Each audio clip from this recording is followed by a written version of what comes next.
السلام علیکم ورحمۃ اللہ وبرکاتہ۔ الحمد للہ رب العالمین والصلاة والسلام علی سید الانبیاء والمرسلین وعلی آلہ وصحبہ اجمعین، اما بعد فقد قال اللہ تبارک وتعالی فی القرآن المجید فاعوذ باللہ من الشیطان الرجیم بسم اللہ الرحمن الرحیم وإلہکم الہ واحد لا الہ الا هو الرحمن الرحیم اللہم صلی علی سیدنا وحبیبنا ونبینا ورسولنا ومولانا محمد وعلی آلہ وصحبہ وبارک وسلم صلاة و سلاما علیک یا رسول اللہ صلی اللہ علیہ وآلہ وسلم۔ مخدر بانٹنے والا مخدر بانٹ دیتا ہے، مخدر بانٹنے والا مخدر بانٹ دیتا ہے، کبھی خطرہ کبھی پورا سمندر بانٹ دیتا ہے، کبھی خطرہ کبھی پورا سمندر بانٹ دیتا ہے۔ اور عرض کیا ہے کہ اگر محفوظ رکھنا چاہے اپنے گھر کو دشمن سے، اگر محفوظ رکھنا چاہے اپنے گھر کو دشمن سے، ابابیلوں کے لشکر میں وہ کنکر بانٹ دیتا ہے، ابابیلوں کے لشکر میں وہ کنکر بانٹ دیتا ہے۔ ایک مرتبہ بارگاہ رسالت میں درود و سلام کا نذرانہ عقیدت پیش فرمائے۔ اللہم صلی علی سیدنا وحبیبنا ونبینا ورسولنا ومولانا محمد وعلی آلہ وصحبہ وبارک وسلم صلاة و سلاما علیک یا رسول اللہ صلی اللہ علیہ وآلہ وسلم۔ ناظرین اکرام، خطبے میں نے جس آیت کی تلاوت کا شرف حاصل کیا ہے اس کا ترجمہ ہوتا ہے کہ اللہ رب العزت سورہ بقرہ میں ارشاد فرماتا ہے کہ تم سب کا ایک ہی معبود ہے، اس کے سوا کوئی معبود نہیں، وہ بڑا مہربان نہایت رحم فرمانے والا ہے۔ معزز سامعین، مذکورہ بالا آیت کی روشنی میں آج کا میرا موضوع توحید ہے۔ توحید کہ اگر لغوی معنی دیکھے جائیں، یعنی ڈکشنری میں اس کے معنی دیکھے جائیں، تو کسی چیز کو ایک جاننے اور ماننے کا نام توحید ہے۔ اگر اصطلاح شریعت میں دیکھا جائے تو اللہ رب العزت کو باعتبار صفات، باعتبار اوصاف، اس کے افعال، اس کے عبادات، اس کے اسماء اور اس کے اوصاف میں یکتا جاننا توحید ہے۔ یعنی اللہ کی ذات میں کسی کو کسی بھی اعتبار سے شریک نہیں کرنے کا نام توحید ہے۔ چنانچہ اللہ رب العزت نے قرآن میں کئی مقامات پر ایمان لانے، ایمان کے ساتھ رہنے اور شرک سے گریز کرنے کی ہدایت فرمائی، جیسا کہ ارشاد ہوا وَاعْبُدُوا اللَّهَ وَلَا تُشْرِكُوا بِهِ شَيْئًا، اور اللہ کی عبادت کرو اور اس کے ساتھ کسی کو شریک نہ ٹھہراؤ۔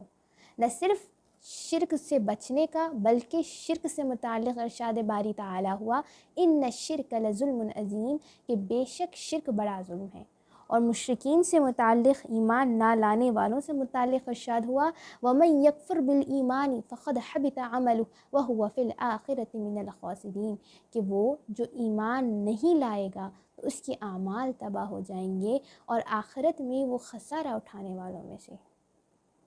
حاضرین کرام، اس کے علاوہ ایک حدیث بھی آپ کے گوش گزار کر دوں کہ حضرت جابر رضی اللہ تعالی عنہ سے روایت ہے کہ ایک شخص حضور صلی اللہ علیہ وسلم کے پاس آئے، انہوں نے عرض کی کہ یا رسول اللہ، مجھے دو چیزیں بتائیں، وہ دو چیزیں کہ جو واجب کر دینے والی ہیں، ایک وہ شے جو جنت واجب کر دے اور ایک وہ شے جو دوزخ واجب کر دے۔ آقا صلی اللہ علیہ وسلم نے ارشاد فرمایا من مات لا یشرک باللہ شیئا دخل الجنہ، وہ جو اس حالت میں مرے کہ اللہ کے ساتھ کسی کو شریک نہیں ٹھہراتا ہو تو وہ جنت میں داخل ہوگا۔ پھر ارشاد فرمایا وَمَن مَاتَ وَيُشْرِكْ بِاللَّهِ شَيْئًا دَخَلَ النَّارِ، کہ وہ جو اس حالت میں مرے کہ وہ اللہ کے ساتھ شریک ٹھہراتا ہو، کہ جس نے اللہ کے ساتھ شریک ٹھہرایا ہو تو وہ دوزخ میں جائے گا۔ معزز سامعین، معلوم ہوا کہ اللہ رب العزت کے نزدیک توحید یا عقیدہ توحید کی کتنی اہمیت ہے۔ یہ مذکورہ بالا آیت کی روشنی میں یہ کہنا غلط نہ ہوگا کہ توحید کے بغیر مسلمان کا وجود نہیں ہے۔ توحید اسلام کی بنیاد ہے۔ اب احادیث کریمہ، احادیث شریفہ اور قرآن کے ذریعے اگر دیکھا جائے تو توحید کے 6 رکن ہیں، یعنی توحید کا انحصار ان 6 چیزوں پر ایمان لانے پر ہے۔ جیسے کہ آپ ہم سب ایمان مفصل جانتے ہیں، آمنت باللہ وملائکتہ وکتبہ ورسلہ والیوم الآخر والقدر خیرہ وشرہ من اللہ تعالی والبعث بعد الموت، یعنی اس کی روشنی میں دیکھیں تو 6 چیزوں پر ایمان لانا ہے۔ پہلا آمنت باللہ، اللہ پر ایمان،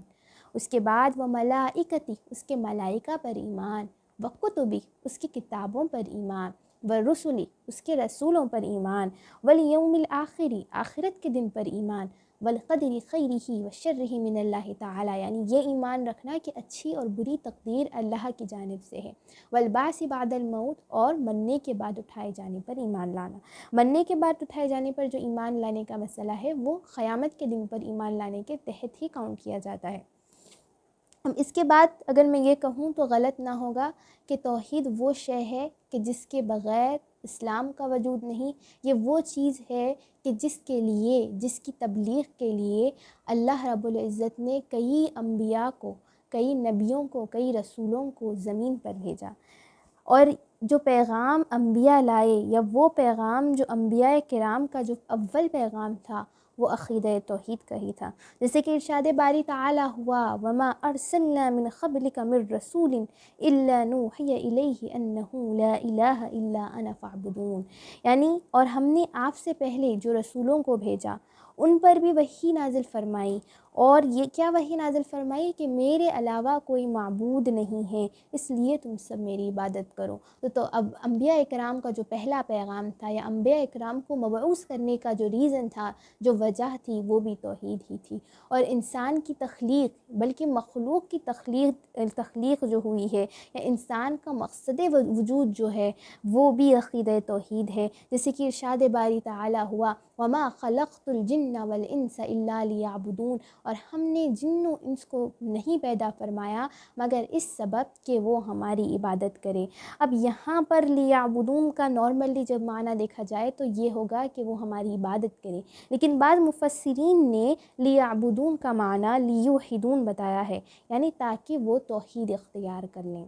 توحید وہ شے ہے کہ جس کے لیے، جس کو بڑھانے کے لیے آپ کے ہمارے آقا صلی اللہ علیہ وسلم، حضرت محمد مصطفیٰ احمد مجتبیٰ صلی اللہ علیہ وسلم نے اور ان کے ساتھ صحابہ کرام نے جس کی تبلیغ، جس کی دعوت کے لیے کئی مصیبتیں اٹھائیں، یہ وہ شے ہے کہ جس کے بغیر ہماری آخرت بے معنی ہے، یہ وہ شے ہے کہ جس کے بغیر ہمارے تمام اعمال ضائع ہو جاتے ہیں، کیونکہ اللہ رب العزت کا ارشاد ہے کہ اللہ رب العزت ارشاد فرماتا ہے کہ وَمَن يَكْفُرْ بِالْإِيمَانِ فَقَدْ حَبِطَ عَمَلُهُ، کہ وہ جو ایمان پر، یعنی جو ایمان کا انکار کرتے ہیں تو ان کے تمام اعمال ضائع ہو جاتے ہیں۔ آگے فرماتا ہے وَهُوَ فِي الْآخِرَةِ مِنَ الْخَاسِرِينَ، کہ وہ آخرت میں خسارہ اٹھانے والوں میں سے ہیں۔ یعنی نہ صرف ایمان نہیں رکھنے سے آپ خاسرین میں ہو جائیں گے، نہ صرف آپ کے ایمان نہ لانے سے آپ کے حاضر یعنی موجودہ اعمال قبول نہیں ہوں گے، بلکہ جو گزشتہ کیے گئے اعمال ہیں وہ بھی شرک کے سبب ضائع ہو جاتے ہیں، کیونکہ اللہ رب العزت کے قریب سب سے برا کام یا معافی کے لائق جو کام نہیں ہے وہ شرک ہے۔ حاضرین کرام، علماء کرام نے شرک کی 3 قسمیں بتائی ہیں، میں بالکل سرسری طور پر انشاءاللہ واضح کرتی چلوں گی۔ تو پہلی ہے توحید الوحیت، دوسری ہے توحید ربوبیت، اور تیسری ہے توحید اسماء اور صفات۔ تو پہلی قسم کا ذکر کر کے متعلق یہ ہے کہ اس سے مراد اللہ کو عبادات میں یکتا جاننا ہے، یعنی تمام قسم کی جو عبادات ہے، رکوع ہے، سجدہ ہے، نماز ہے، اور نذر و نیاز ہے، دعا ہے، یہ تمام جو عبادات ہیں وہ سب اللہ رب العزت کے لیے ہیں۔ جیسے کہ ارشاد باری تعالی ہوا، قل ان صلاتی و نسکی و محیای و مماتی للہ رب العالمین، کہ آپ کہہ دیجئے کہ میری نماز، میری قربانی، میرا جینا اور میرا مرنا سب اللہ رب العزت کے لیے ہے، جو کہ تمام عالمین کا رب ہے۔ اس کے علاوہ ارشاد ہوا ان الہکم لواحد، کہ بے شک تمہارا الہ یعنی تمہارا الہ یعنی تمہارا رب ایک ہے۔ حاضرین کرام، اس کے علاوہ ایک اور حدیث آپ کے گوش گزار کرتی چلوں کہ حضرت عثمان رضی اللہ تعالی عنہ سے روایت ہے کہ حضور صلی اللہ علیہ وسلم نے فرمایا، جو شخص اس حال میں مرا ہو کہ وہ اچھی طریقے سے جانتا ہو کہ اللہ تعالیٰ کے علاوہ کوئی بھی خدا نہیں ہے، یعنی اللہ کے علاوہ کوئی بھی عبادت کے لائق نہیں ہے، تو وہ جنت میں داخل ہوگا۔ یہ ہو گئی ہماری پہلی قسم۔ اب دوسری قسم جو میں نے آپ سب کے سامنے عرض کی تھی وہ ہے توحید ربوبیت، یعنی اس بات پر ایمان رکھنا کہ اللہ تعالیٰ ہر چیز کا تنہا خالق ہے، یعنی چاہے مرض ہو، چاہے بارش ہو، چاہے کوئی بھی تدبیر ہو، چاہے رزق ہو، چاہے کوئی بھی شے ہو، ان سب چیزوں کا خالق، ان سب چیزوں کا دینے والا، چاہے اچھی چیز ہو، بری چیز ہو، رزق عطا کرنا ہو، مال ہو، چاہے کسی بھی زاویے سے کوئی چیز جو عطا ہو رہی، یعنی رب، چاہے جو پالنے والا ہے وہ اللہ رب العزت ہے۔ جیسے کہ ارشاد ہوا اللہ الذی خلقکم ثم رزقکم ثم یمیتکم ثم یحییکم، کہ اللہ رب العزت نے تمہیں پیدا کیا، پھر تمہیں رزق عطا کیا، پھر وہ تمہیں موت دے گا اور پھر اس کے بعد اٹھائے گا۔ اس کے علاوہ بھی ارشاد ہوا وما بکم من نعمت فمن اللہ، یعنی تم پر جتنی بھی نعمتیں ہیں وہ اللہ تعالیٰ کے پاس سے ہیں، یعنی اللہ کی عطا کی گئی ہیں۔ اس کے علاوہ بھی جو میں نے ابھی بتایا تھا کہ مرض بھی اللہ کی طرف سے ہے، جیسے کہ ارشاد ہوا وَإِذَا مَرِضْتُ فَهُوَ، اور شفا بھی اللہ کی طرف سے ہے، جیسے کہ ارشاد ہوا وَإِذَا مَرِضْتُ فَهُوَ يَشْفِينِ، کہ جب میں مرض میں مبتلا ہوتا ہوں، جب میں بیمار ہوتا ہوں تو وہی ہے جو شفا دیتا ہے۔ اب اس کے علاوہ جو تیسری قسم ہے توحید اسماء اور صفات، اس سے مراد یہ ہے کہ اللہ کے تمام اسماء اور صفات جو قرآن و احادیث سے ثابت ہیں، جو اللہ اور اس کے رسول نے بتائے ہیں، ان میں بغیر کسی قسم کے چینج کے ایمان رکھنا، یعنی جو تمام اسماء ہیں، جو تمام صفات ہیں، ان پر یقین رکھنا، ان پر ایمان رکھنا بغیر کسی چینج، یعنی اپنی ذاتی سوچ یا اپنی ذاتی فکر سے ان کا انحراف کیے بغیر ان پر ایمان لانا۔ جیسے کہ اللہ نے ارشاد فرمایا وَلِلَّهِ الْأَسْمَاءُ الْحُسْنَى فَادْعُوهُ بِهَا، کہ اللہ تعالیٰ کے لیے اسماء حسنہ ہیں، یعنی اچھے اچھے نام ہیں، تو تم ان کو، اللہ کو اس نام سے پکارو۔ آگے ارشاد باری تعالیٰ ہوا وَذَرُوا الَّذِينَ يُلْحِدُونَ فِي أَسْمَائِهِ سَيُجْزَوْنَ مَا كَانُوا يَعْمَلُونَ، کہ ان لوگوں سے تعلق نہ رکھو جو ان ناموں کو بگاڑتے ہیں، یعنی اس کے غلط معنی بیان کرتے ہیں، یا اگر میں یہ کہوں تو غلط نہ ہوگا کہ اس میں انحراف کرتے ہیں، اس میں چینجز کرتے ہیں، ان لوگوں کے ساتھ نہ رہو، ان لوگوں کی بات نہ مانو یا ان سے تعلق نہ رکھو، کیونکہ یہ کرنا ایمان پر اثر کرتا ہے، ایمان پر اثر انداز ہوتا ہے، کیونکہ ایمان کا جو مسئلہ ہے بہت نازک مسئلہ ہے۔ اللہ رب العزت کی ذات میں، اللہ کے صفات میں، اللہ کی مخلوق میں، اللہ کی خلقیت میں اللہ رب العزت نے جو عطا کیا ہے اس میں کسی اور کو شریک کرنا بہت بڑا گناہ ہے۔ جیسے کہ میں نے آپ کو پہلے بھی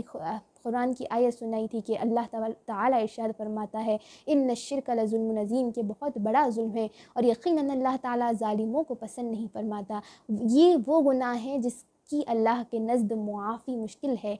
آخر میں سمجھتی ہوں کہ میں نے توحید کے تمام گوشوں کو کور کر دیا ہے، آپ کے سامنے بیان کر دیا ہے۔ آخر میں اللہ رب العزت سے دعا ہے کہ وہ ہم سب کا خاتمہ ایمان پر رکھے اور شرک جیسی بڑے گناہ سے ہم سب کی حفاظت فرمائے۔ آمین۔ وما علینا الا البلاغ۔